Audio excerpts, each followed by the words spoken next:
Dune is a beloved sci-fi epic involving space travel, giant sandworms, and high-stake games of politics on a galactic scale. At the center of this is one legendary family, House Atreides. We're here to break down this storied clan from their mythical origins to their strange, star-strewn legacy. It is said that the Atreides clan can trace their lineage back to the mythical king Agamemnon, a major player in the Trojan War who appears in the Odyssey and the Iliad. Agamemnon was the son of King Atreus, from which Atreides is derived. This connection to legendary kings, queens, and heroes is apparent in the way the Atreides family carries themselves. Agamemnon led the Greek armies against Troy, and the Atreides of Dune are similarly warlike. While they seem, at first glance, to maintain a balance with nature and a healthy fear of industrialization on the planets they control, make no mistake.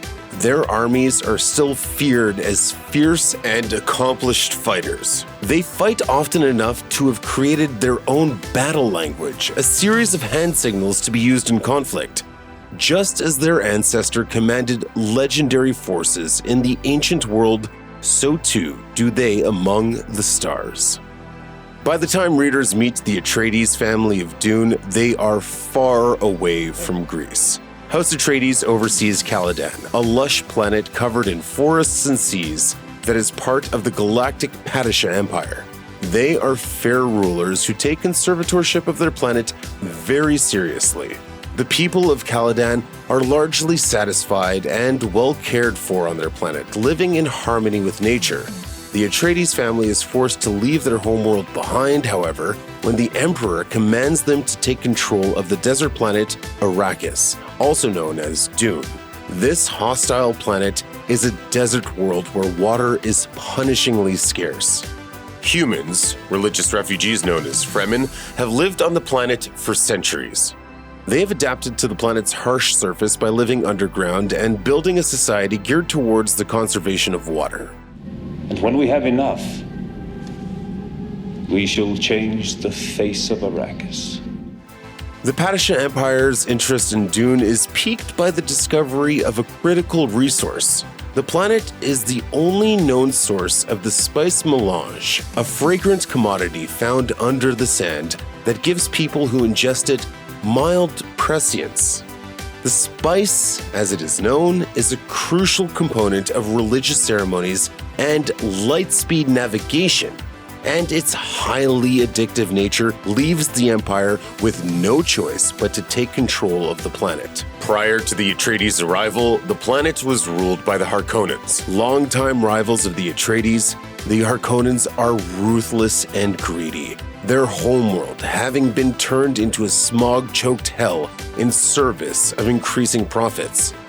The Harkonnens launch a plot with the Emperor to take down the Atreides, who are wildly popular leaders that the galactic ruler sees as a threat to his own throne. The Harkonnens' time on Arrakis allows them to set traps for the incoming family. Ideally, in the Emperor's mind, this will make the defeat of the Atreides look like inter-house rivalry. He loans his incredibly gifted force of soldiers and disguises them in Harkonnen uniforms. Sympathetic people within the conspiracy warn the Atreides family of the trap laid for them. Duke Leto Atreides and many of his men are killed in the attack, but his son Paul and Paul's mother Jessica are able to escape. Both Paul and Jessica have been trained in the ways of the Bene Gesserit and use their powers of observation and coercion to survive the desert. Paul is eventually taken in by a band of Fremen. They are initially wary of Paul and Jessica, but their gifts of prescience, courtesy of the spice, and Paul's unique abilities collide with prophecies seeded among the Fremen by Bene Gesserit missionaries. Paul's goals to take back the planet coincide with the Fremen's belief that they will someday rise up and take back control of their home.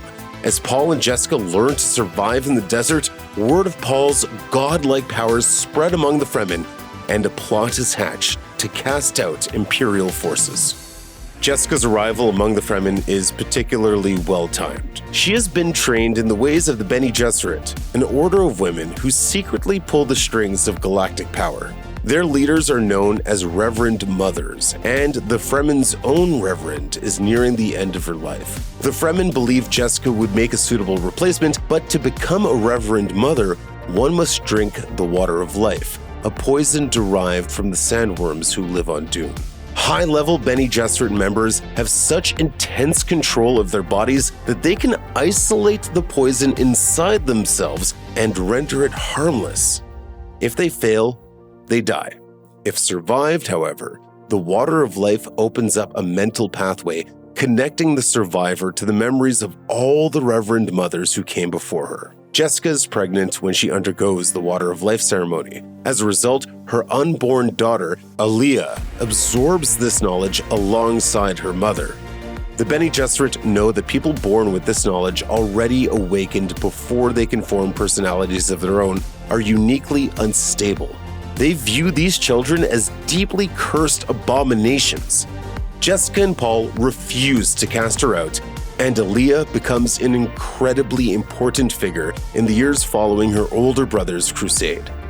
Having been shaped by their uniquely dangerous landscape, the Fremen are some of the fiercest fighters in the galaxy. Paul sees in them a resource that can be used to take on the Emperor's universally feared soldiers. He trains the Fremen in Atreides battle techniques and the body control of the Bene Gesserit, creating a desert-wide army of super soldiers. Together, they prepare for an attack on the planet's imperial capital, Arrakis.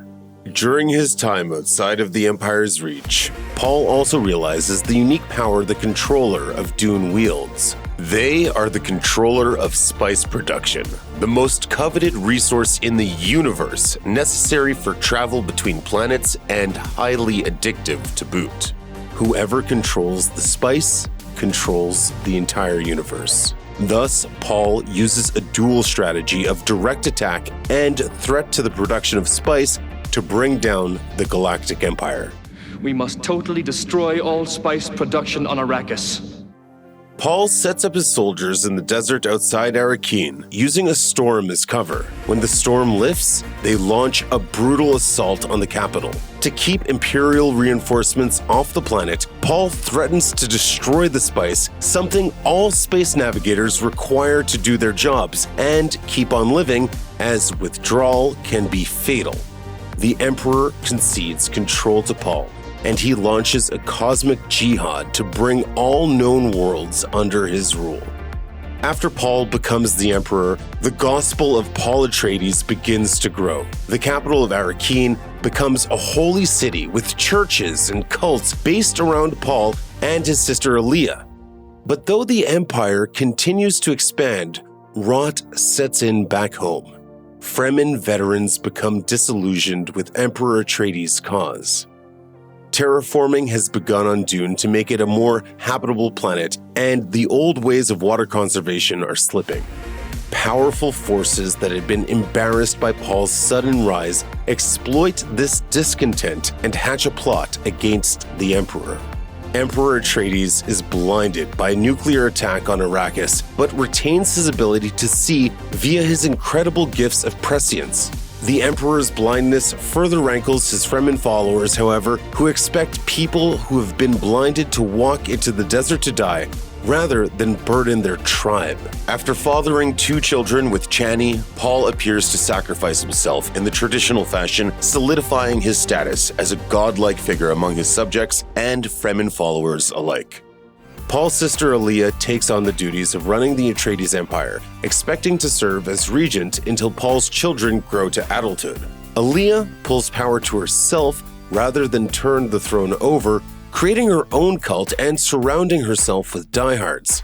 Eventually, however, her own strange birth catches up with her. Her unstable personality succumbs to one of the countless other selves in her memory, and she begins to be possessed by Atreides' enemy, Vladimir Harkonnen. When a mystical preacher from the desert appears, believed to be her brother, the Harkonnen Alia fears her rule will be overturned and orders his death. Leto II, who has been living among the Fremen, returns for his self-imposed exile and orders Alia to stand trial for crimes against the Atreides Empire. She breaks free of Harkonnen's hold long enough to end her own life. In the aftermath, Leto II forces the development of humanity across his empire to suit his goal. He reigns for 3,500 years before realizing that he ultimately must die for the next stage of humanity to develop. Leto II sets about preparing for his death. He carries on the Atreides bloodline via distant relatives, despite the fact that many of them have no idea they're part of the legendary house. He reverses the complete terraforming of Dune, returning it to the harsh desert it once was. Finally, he allows himself to die in an ambush, thereby ending the Atreides Empire. In the chaotic period following the death of Leto II, his empire fractures and splits into millions of independent worlds in what becomes known as the Scattering, forcing the further evolution of humanity, according to Leto II's plan. The planets that survive indeed flourish on their own unique terms, and the galaxy continues into infinity. Check out one of our newest videos right here. Plus, even more Looper videos about your favorite movies and TV shows are coming soon. Subscribe to our YouTube channel and hit the bell so you don't miss a single one.